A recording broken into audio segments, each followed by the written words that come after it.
Coming up on this week's edition of NCBA's Cattlemen to Cattlemen. We'll talk about Ag Day and why this event is so important in Washington, D.C. Plus, we see how Corteva Agriscience is combining fertility and weed control into one product to help you create more productive pastures for your cattle. And now, NCBA's Cattlemen to Cattlemen.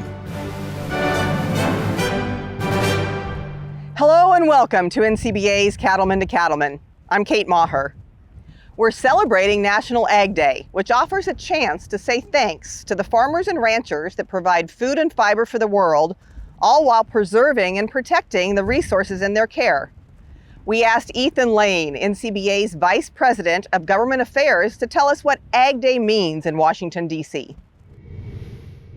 Well, for all of us who work for farmers and ranchers across the country, we kind of feel like every day is National Ag Day because every day we take a break to eat or wear clothing that comes from our farmers and ranchers across the country. But it's always important when the powers that be here in Washington take a moment to officially recognize National Ag Day. And it's critical that we hear those voices that don't often speak about the challenges that our farmers and ranchers across the country face, but also what they provide us. And National Ag Day is that opportunity for the decision makers in Washington to do just that.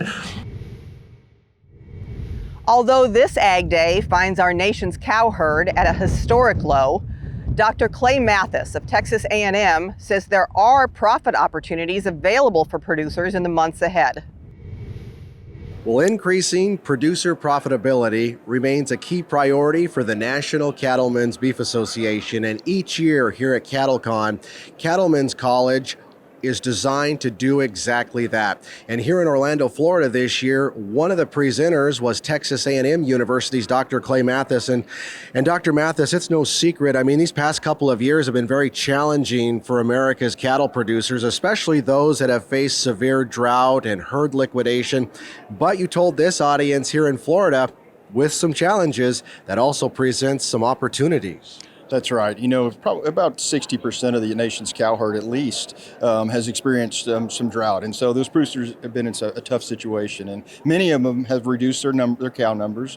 And the good news is we're getting some moisture. We're getting some moisture, and prices are good. And when we add moisture and prices are good, you know, the driver of that is the number of cows in the country is low, and so that means we've got an opportunity. And so the idea that we talked about today is how do we think through rebuilding this cow herd?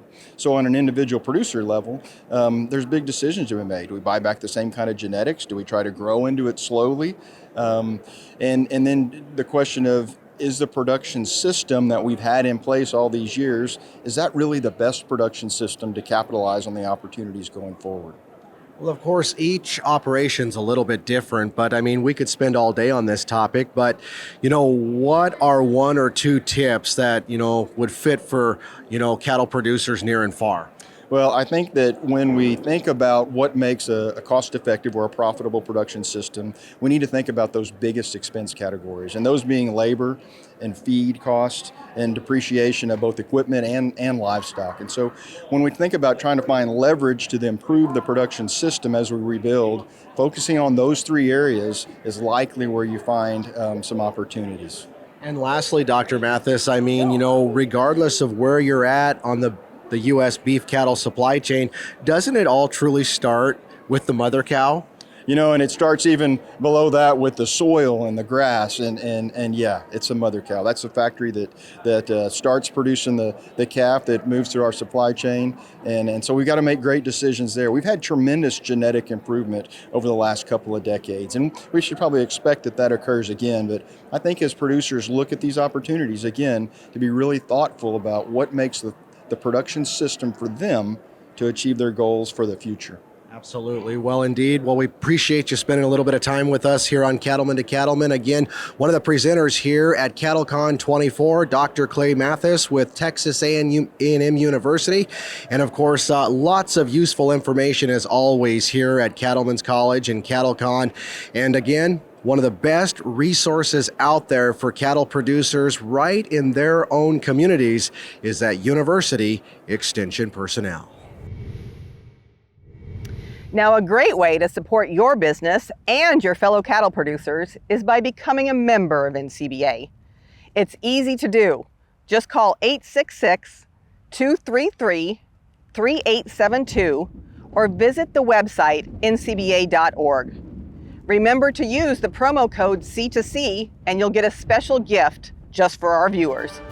Still ahead on Cattlemen to Cattlemen, we've got a look at a great product that can provide pasture, weed control, and fertilization in one easy step. Stay with us. We'll be right back.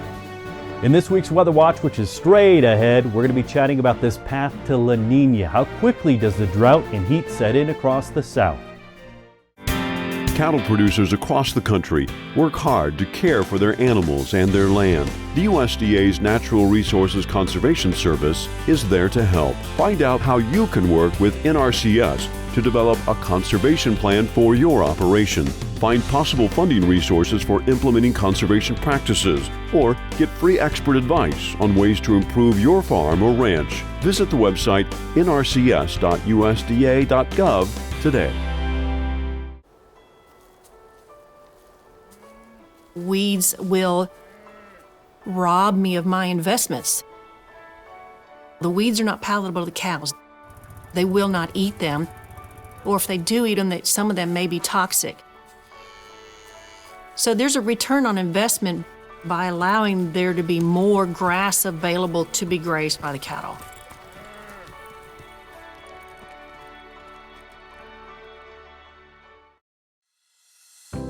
This beef quality assurance tip is funded by the Beef Checkoff. I'm Dan Buskirk, Beef Extension Specialist with Michigan State University, with a beef quality assurance tip. Radio frequency identification, or RFID, is an increasingly popular method of individual animal identification. You should always apply tags according to the manufacturer's instructions to increase readability and retention. First, make sure you have the correct applicator for the tags you are using. Next, make sure that the animal is secured so that the tag can be applied properly on the left ear. Make sure that the female part of the tag is on the inside of the ear and the male stud is on the back of the ear. We want to place the tag 1/4 to 1/3 of the distance from the head to make sure that we have good retention. If we put the tag too close to the head, we may have the tag discs too tight to one another so that the animal's ear does not heal properly. And if it's too far from the head, it may increase the chance for that tag to tear the ear and reduce retention. For more information on animal identification and record keeping, check with your state extension beef cattle team or visit bqa.org. The Beef Quality Assurance Program is funded by the Beef Checkoff.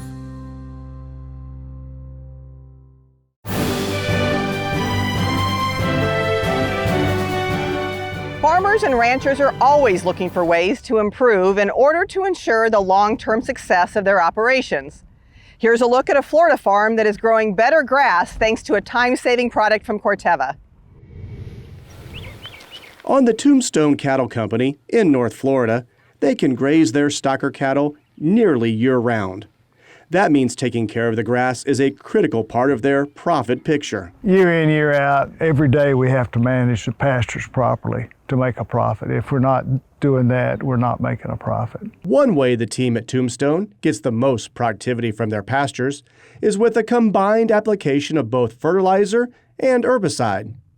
It's a service offering from Corteva called UltiGraze Pasture Weed and Feed. The beauty of UltiGraze is it gives us the flexibility to do a custom fertilizer blend for every single pasture and still get that herbicide application. So whatever your needs are fertility-wise, you get that blend that you need from the fertilizer and still get the herbicide application in one. We first learned about UltiGraze with our hay fields, and we use that product in our hay fields to keep them cleaned up and especially the broadleaf. When we started the cattle operation, we had a terrible problem with weeds, pigweed and stuff like that, and so we started using it then to clean those up. UltiGraze saves time and money because it's a one-pass option. Traditionally, people would spread fertilizer and then come back whenever they have a weed problem and spray Graze on or spray Duracor. This gives them the option of doing a one-pass deal. They can put the fertilizer on out at one time They're killing the weeds before they have a problem. Mayo Ag Products has been offering Ultigraze to customers in North Florida and South Georgia since 2019. Blending the fertilizer with the herbicide takes place in a tender dedicated to range and pasture use right alongside the field, where the dry fertilizer will be applied. Ultigraze has absolutely changed the game as far as weed control and pasture management and fertility goes. Not only is it convenient, not only does it save the producer money, but it also opens up pastures that we could have never treated before, whether just due to the condition of the pasture, that it's extremely rough, or the proximity to other crops. Suddenly we're able to have this new offering that it's convenient, it's money saving, and it's opening up a whole new world of pastures that we weren't able to improve before. Before Ultigraze, we would do different things, such as we were mowing the property on a regular basis. We were coming in and trying to spray on pastures that had bull holes and uneven, and it's really difficult to spray. Now with Ultigraze, we can get a fertilizer put out in an even manner and a herbicide put out in an easy manner, as opposed to trying to spray on a rough field.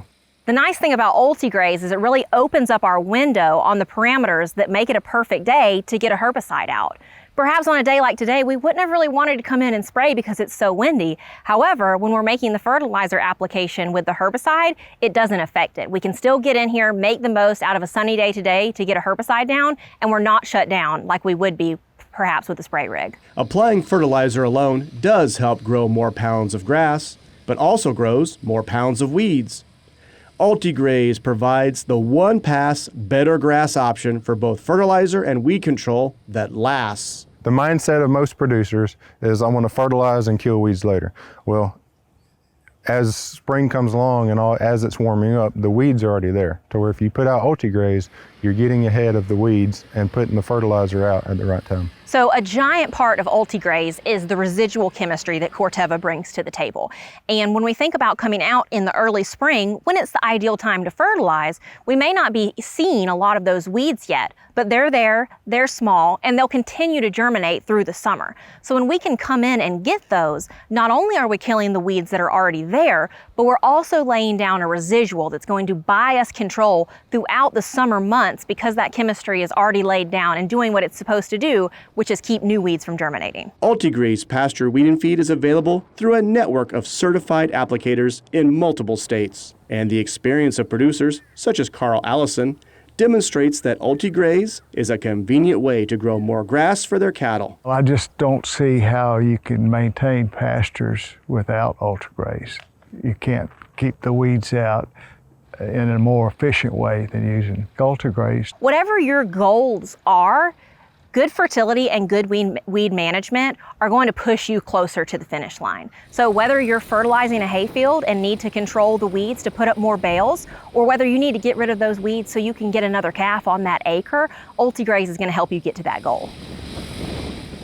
To learn more about the benefits of combining weed control and fertilizer, and find your local certified Ultigraze retailer, visit the website ultigraze.com/C2C. From Lake City, Florida, I'm Brad Buller reporting for NCBA's Cattlemen to Cattlemen. When we come back, we've got a look at a great company that has been making high-quality floats and valves for more than 3 decades. Stay with us. There's never a dull moment for the Nelsons. 5th-generation Montana ranchers. Since 1868, they've been herding cattle, reeling in trout, and exploring Paradise Valley from their backyard. Here's to another 150 years of adventure. There's a story in every piece of land. Run with us on a John Deere Gator XUV and start telling yours. Did you know you can get reimbursed for attending cattle industry educational events? The Rancher Resilience Grant helps cattle producers attend valuable programs such as Cattlemen's College and Stockmanship and Stewardship training sessions. Local, state, and national events qualify for the grant, and successful applicants can receive money back to help cover registration fees and hotel expenses. To apply for the Rancher Resilience Grant, go to ncba.org and click on the Producer tab. Are you concerned about the impact government policies could have on your cattle business? One way to make your voice heard in Washington is by joining NCBA. When you join, you'll be part of the nation's oldest and largest national cattle industry organization that has a professional team working in Washington, D.C. on issues that matter to cattle-producing families nationwide. Don't stay on the sidelines. Make your voice heard by joining NCBA today at the website ncba.org. Time now for Weather Watch with meteorologist Matt Makins. Matt Makins here. Time for this week's Weather Watch. Hope it finds you doing well. And this time, what you're about to read in your national Cattlemen newspapers or even that Directions magazine is this path to La Nina, getting away from El Nino. And yes, it's fair to say that in some cases the El Nino was kind of a dud, especially if you're in New Mexico or West Texas. But what's this path to La Nina looking like? We are well on our way to establishing La Nina by this summer and next fall. So what you're going to read in those publications is what I'm going to walk you through here, walk you through this graphic. So most similar transitions from El Nino to La Nina in the spring, summer, and fall for precipitation and temperatures. What does this mean? I went back in history and I plotted what El Nino events were like as they left El Nino and went to La Nina. So again, we look at our ocean conditions plotted here. These are the temperatures of the ocean, whether it's warmer or colder than average. And then we look in these boxes here for El Nino, especially this region, kind of intersecting a couple of boxes there. That's kind of the quote-unquote official region for El Nino conditions. And again, we're just looking at the ocean. Is it warmer or cooler than average? And for the past year, we've been warming up. We hit our El Nino, warmer than average ocean conditions, and then the last few months have started to cool off. That's kind of normal. It's seasonal. El Nino, La Nina events, they taper off as you head into the spring months. So that's normal to see a path like that or a chart like that. If I add in all other years where we had El Nino and La Nina kind of developing, peaking, and then dropping off, what happened in those years? Well, here's that. There's the chart I just showed you there, and then we went out another year. So all of those similar El Nino events kind of went back down, and most of them were neutral or La Nina. Neutral being kind of stuck between the two phases. Only 2 years went back to El Nino. So with that in mind, I clumped these years together that were most similar to this one, clumped those years together, and the result is La Nina develops 64% of the time, and it has looked like this. It has looked like spring, summer, and fall gets drier and drier across the south and hotter as you go throughout that transition into fall and the following winter. Where I think history may be proven wrong in this case is the amount of water across Texas and New Mexico into Oklahoma for the summer months. You can read more on this in your publications coming into your mailboxes soon. There's nothing worse than water tanks that run over, creating a muddy mess. And with me now is somebody who can solve that problem, Bill Watson of Watson Float Valves in Nebraska. Bill, thanks for coming today. Tell us a little bit about the background of your company. Well, we started out as a family welding machining shop, and sometimes people just bring to you different ideas that they're like, hey, can you make us something to help make this part better for us? And it just kind of rolled into it from that, and we've gotten where we are today based on that. So how long have you been in this business? And tell folks where these things are actually made and manufactured. As a welding shop, we've been in business well over 30 years now. The floats and the valves are just a little over 30 years that we've been making those and steadily making improvements. It's changed a little bit since then. And we're in Nebraska is where we're based out of, so it's a lot of farm and ranch territory there, so we get a lot of first-hand experience with that. They're great products. I have a couple on my tire tanks, as we mentioned. I'm curious, tell folks what makes these really unique and different. That they're still made out of steel, stainless steel, brass, aluminum, actual metal materials. There's so many valve manufacturers out there now that have gone to plastic and things that ice can kind of break them up, animals chewing on them, things like that, and we've stuck with the metal type products. That makes a difference. And you and I were talking briefly before the show about some improvements you've made, even one of the arms that I was unaware of in my own system. But talk to folks about some of the improvements that have been driven by the needs of cattlemen. Well, we still believe in hot dip galvanizing. It's galvanizing kind of gets a bad rap because if it just comes off as zinc plated, it's not necessarily as thick as hot dip galvanizing, but we still like our hot dip galvanized line. However, some areas really do need stainless steel, so we've really grown into the stainless steel end of things to help make better improvements on corrosion resistance. And the other thing, depending on state regulations and so forth, there are some folks that have anti-siphon needs. Tell folks what that is and what you've done to accommodate that. What that is instead of a valve actually being inside the tank, where if your well shuts off, the water could maybe siphon back in, the valve is actually above it. We call it an air gap. And so we have that option. If the water happens to shut off, there's no way it can siphon back in because the plumbing is not in contact with the water tank itself. Well, thank you very much, Bill, for coming on the show and sharing with us a little insight about your float valves. And if you'd like more information about Watson float valves, you can go to watsonfloatvalve.com. By installing Ritchie waterers, you save water while keeping it fresh and always available to your animals. You protect the land by keeping natural water clean and soil healthy. And you conserve power because they're energy efficient. We're committed to helping you create a prosperous, sustainable, and regenerative future because we know, like you know, that every saved drop matters. Ritchie, fresh water for life. Join the National Cattlemen's Beef Association. There are big benefits to being a member. You'll get industry news in the National Cattlemen, email updates in the NCBA Beef Bulletin, plus discounts just for NCBA members. Join by calling 866-233-3872 or online at ncba.org. This beef quality assurance tip is funded by the Beef Checkoff. Hi, Jolie Fitzsimons, here to talk to you today about the Beef Quality Assurance Program and our online BQA modules. The BQA program is an important part of the beef industry. It helps to build consumer confidence and ensures that we're taking care of our animals the right way. The online modules are a great way for producers to stay up to date on their knowledge and certifications. We have 3 courses: cow-calf, stocker backgrounder, and feed yard. All 3 of these courses are also available in Spanish. They're free online and take about 2 to 3 hours to complete. If you don't have that time, the great thing about the modules is that you can come back to them later as it saves your progress. Our states also host in-person trainings. You can find more about these in-person trainings and our online modules at bqa.org. The Beef Quality Assurance Program is funded by the Beef Checkoff.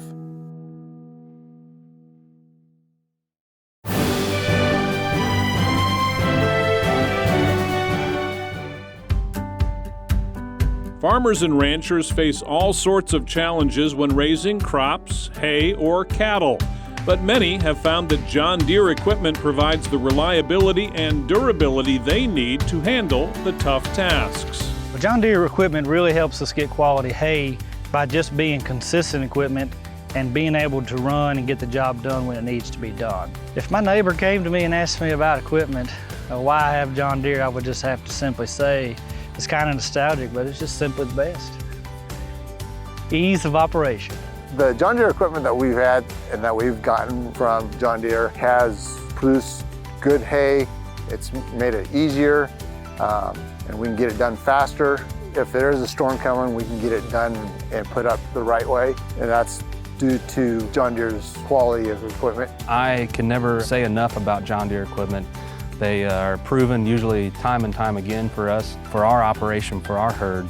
It works for us. For years, John Deere has added value to a membership in the National Cattlemen's Beef Association by offering exclusive discounts on things like mowers, tractors, and hay equipment. With an NCBA membership, you get enrolled into our member benefits program. One of the great member benefits that we have is with John Deere. John Deere provides NCBA members with Platinum 2 level savings through their John Deere Rewards program.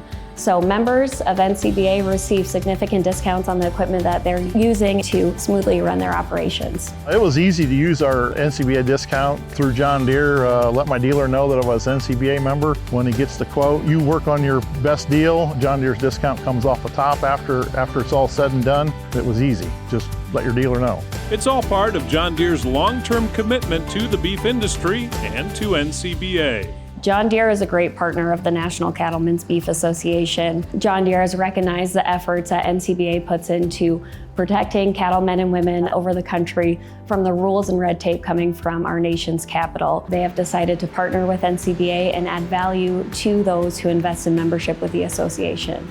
John Deere is committed to those folks. We're committed to the beef producers. We're committed to make sure that you have the equipment to do the job, perform very well, and we are making sure that we are supporting the NCBA every year. If you'd like to learn more about how John Deere tools and equipment can bring value to your farm or ranch, visit your local dealership or check out the website johndeere.com. And don't forget to become a member of NCBA so you can take advantage of the great discounts offered by John Deere. Just call 866-233-3872 or visit the website ncba.org.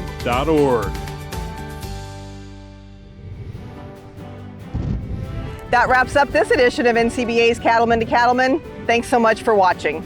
We'll see you again next week, right here on RFD TV.